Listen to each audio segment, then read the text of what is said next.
I don't think I can do anything more than I've done. Thanks, Thank Senator you. McKim. Senator Paterson, you've got the call again. Thank you, Chair. Just returning to these budget matters, we've agreed that there's a reduction, a cut to the department of $300 million thereabouts between this financial year and next financial year. But of course, if we go back to the March 22 budget, the cuts are much greater than $300 million. The estimate for the 2022-23 in the March 22 budget was $8.59 billion. So we're now talking about a cut of about $1.1 billion compared to what the department was anticipating in the March 22 budget. How can the department, and that's kind of 12%, 13% cut in the department's funding. Well, there's a budget then in October. Yes. Perhaps you could assist Ms Cargill. So you're going to the March 22 budget brought down by Mr Frydenberg. Correct. It would have been, and you're looking at the financial year 22-23. Right. So Ms Cargill, have you got anything that can assist the senator? Yes. So in 22-23, the total portfolio funding was $8.8 billion, but the vast majority of that actually, and the difference is MOG impacted. So there was $2.6 billion of NEMA administered funding that is no longer part of the portfolio. Yes, and we understand the implications of the Attorney General's Department moves as well, but nonetheless we're talking about a major reduction in funding for the Department of Home Affairs, which at least under the previous government was the lead domestic national security agency. I'm not sure whether that's still true now. Sorry, just so we're all clear on terms, you're referring to portfolio funding at a time when Federal Police, ACIC and AUSTRAC were in the portfolio? The number I gave was inclusive of NEMA and ASIO, so it doesn't include the previous portfolio agencies. So what's the shift then? It's the NEMA administered funding? The NEMA administered funding, correct. Can you just quickly explain to the Senator what happened to that administered funding? So that now... So NEMA administered funding is effectively demand-driven for disaster funding. So in the year 22-23, they had $2.68 billion of COVID-related and disaster-related funding. Their current administered budget in 23-24 is $252 million. So that is the majority of the difference. If you look at the departmental operating funding over the years from 21-22 to 23-24, and this is specifically the department's operating funding, it goes from $2.7 billion to $2.8 billion to $2.98 billion in 23-24. So the money that I use is my operating budget. Obviously the portfolio is a larger entity with administered, capital, operating, and you've got agencies that... And in fact, NEMA didn't exist as such, so that would have been the emergency management administered funding within the department, correct?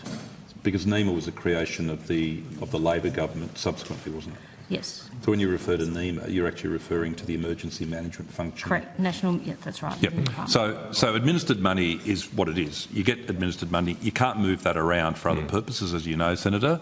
And you've got to manage with a small overhead an administered program. It might be disaster payments and the like. And those administered numbers move around because they're quite volatile because they're a function of the particular program. But that's no different from Services Australia administering. I do understand that, Mr Fazzolo, and I appreciate your valiant efforts here, but I just want to kind of underline this key point.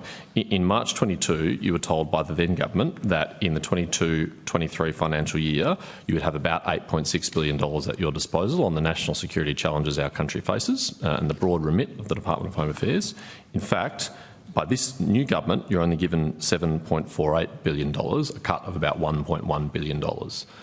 Well, again, I can only just restate, if administered money goes in and out, it doesn't reflect your departmental operating position. It doesn't relate to the number of people you have. It's the payments you put out the door. And I'm very interested in your departmental officers, but I'm also interested in the overall spending on national security challenges faced by our country, which used to be the principal task of Home Affairs. I think it's debatable whether that's still the case now.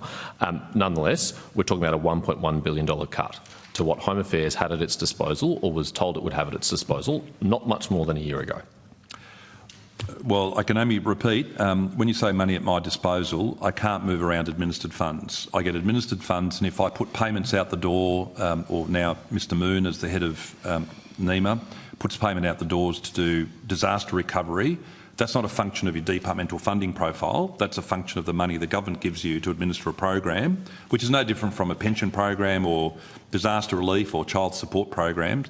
I think it's, I won't say misleading, that's too low a term.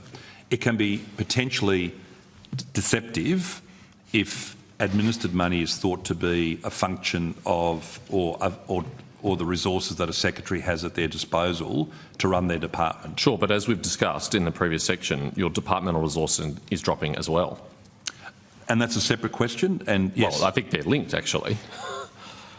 In terms of your department, Both the overall funding and the department's funding and what are I'm much declining. more focused on, because administered money comes in and out. So if we can agree perhaps to set that aside, if you don't mind, well, it's up to you as to whether you accept that or not. But in terms of the department's operating position, I will be making an argument at my EFO, and I'll be making an argument at various points where, for instance, estimates variations are considered for things like Operation Sovereign Borders, depending on the threat that I face, depending on the environment that I face, depending on the pressures that I face. I'll be making the case, as I've been doing for 10 years. I've coming up to 10 years in this job.